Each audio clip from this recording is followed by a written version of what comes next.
I have cracked the secret of Imu's absurd Domi Reversi, and this goes without saying that it has already been foreshadowed in the past chapters of Elbaf arc. Proof of Imu as the forest god in the second world who sends forth demons to plague the land, using this absurd power they call Domi Reversi. Let's also talk about all the proofs of Imu's plan, and the revelation of his identity in the first world as the demon god who has the mother flame in his hand.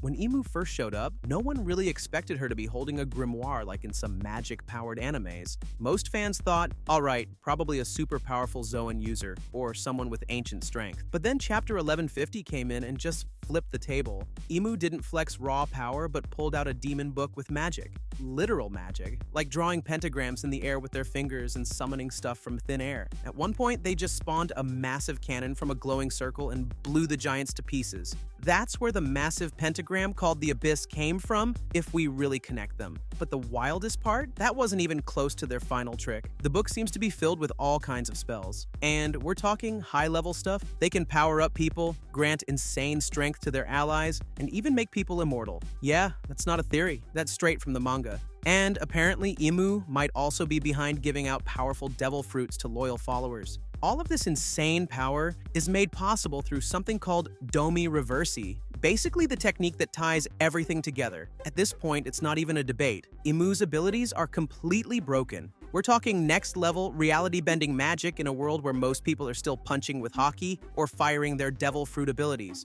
Now, this power isn't just something Imu can whip out of nowhere. Before they even activate it, there's a setup. First, they've got to perform what they call a demonic contract, and the actual name for it is demonic contract, a quarrel. So here's how it works. Imu draws a glowing pentagram in the air with their finger, classic dark magic vibes, and then launches it under the person they're targeting. The magic circle starts sucking the target in, like they're being dragged into another dimension or some dark void. At this point, Imu has full control. They could probably erase the person from existence if they wanted to. But here's where it gets really twisted. If Imu decides not to kill them and instead wants to make them an ally, that's when they use Domi Reversi, a sub-technique of that demonic contract. Domi Reversi literally flips the person upside down as they're sinking into the circle. It completely engulfs them. And when they come out, they're not the same. Their entire personality has been flipped. They're now the evil version of themselves. No hesitation, no guilt, just pure dark loyalty to Imu. In short, Domi Reversi turns people into Imu's permanent slaves, brainwashed, boosted, and bound forever. But that's not even the scariest part. Imu doesn't just mess with their minds. They buff them hard. One of the perks is immortality. Yeah, once transformed, they can't die, like not even regular damage does much to them. On top of that, their strength goes through the roof. Imu even says they're blessed with prodigious power. But there's a trade-off. They lose all reason. No more critical thinking. They stop questioning anything. They just follow Imu blindly. So to put it simply, Domi Reversi is a total game-breaking power. It turns enemies into loyal, immortal monsters with insane strength, all at the cost of a chunk of their lifespan. One of the most terrifying abilities we've seen in One Piece, and honestly, it makes you wonder how anyone is supposed to stop Imu. But here's where Oda revealed information about Domi Reversi in the second world of the Elbaf Harley. Let me explain first before we get to that. We can say that these powers are beyond the nuances of what we really know about power scaling in One Piece because we all know that devil fruits and hockey powers are the only thing that One Piece has offered, as for the past several years. But still, Imu possesses both devil fruit and hockey. So, yeah, Imu's magic book is absolutely insane. No doubt it's the craziest thing we've seen so far. But let's not forget, Imu also has some of the strongest hockey in the entire series. We got a quick taste of it back in chapter 1150, and while it might not be on Joy Boy's level, it's still crazy powerful, like easily top-tier hockey.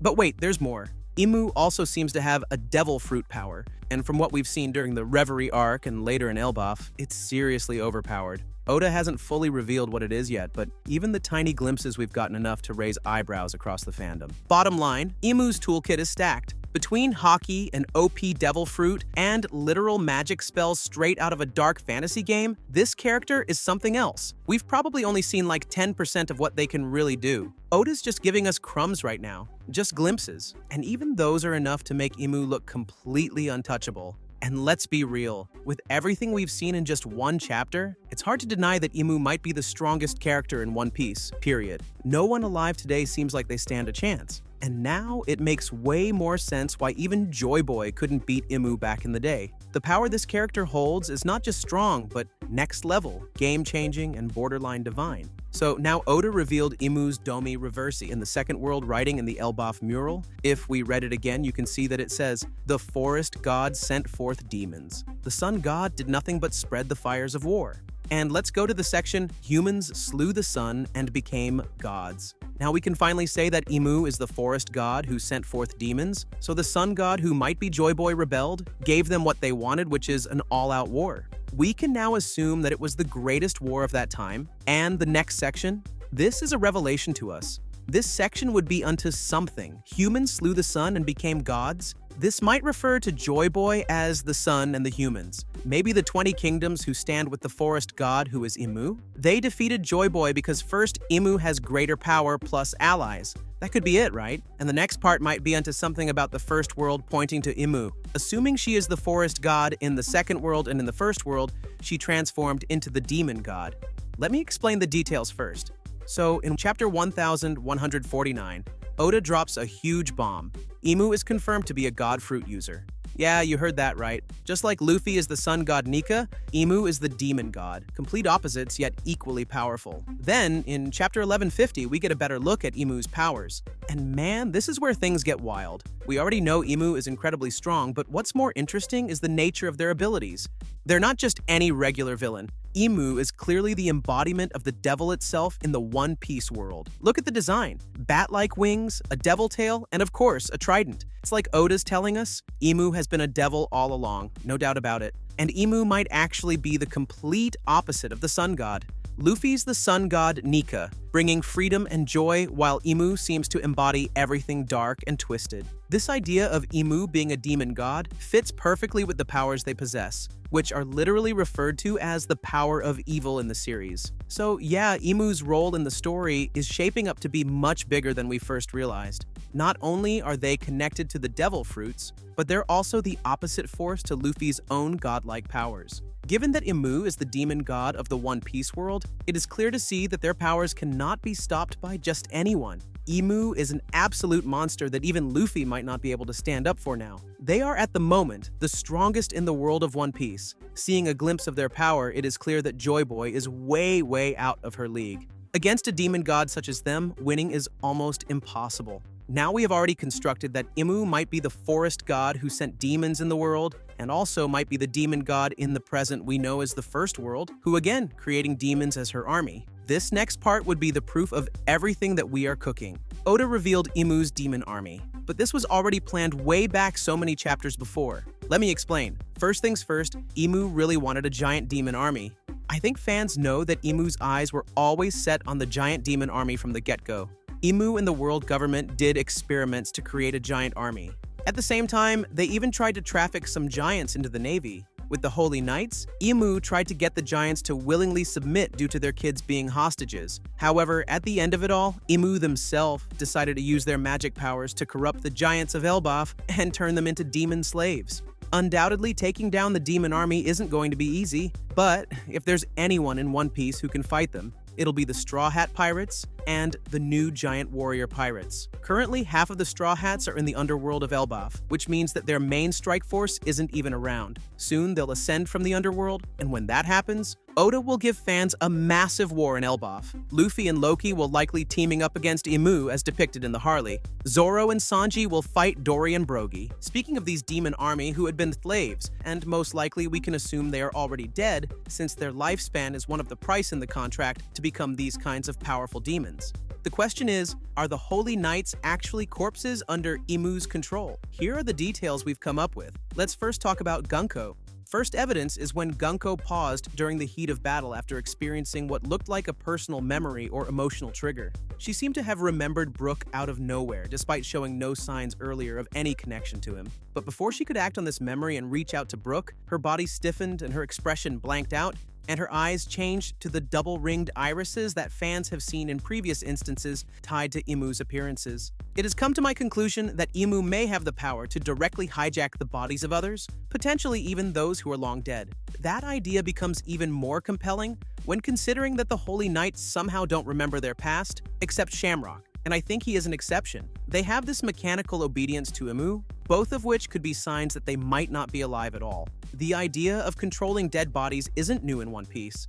Back in Thriller Bark, Gecko Moria's Kage no Mi let him steal people's shadows and shove them into corpses, basically turning them into zombies. These zombies weren't mindless though. They could fight, they kept the abilities and quirks of the Shadow's original owner, and they were super loyal. They didn't get tired, couldn't die easily, and followed every command. Zombies like Ryuma and Sindri showed just how real and dangerous these reanimated bodies could be, even if they sometimes acted a little strange. Moria's method wasn't perfect, but it introduced the idea that devil fruits can be used to reanimate corpses.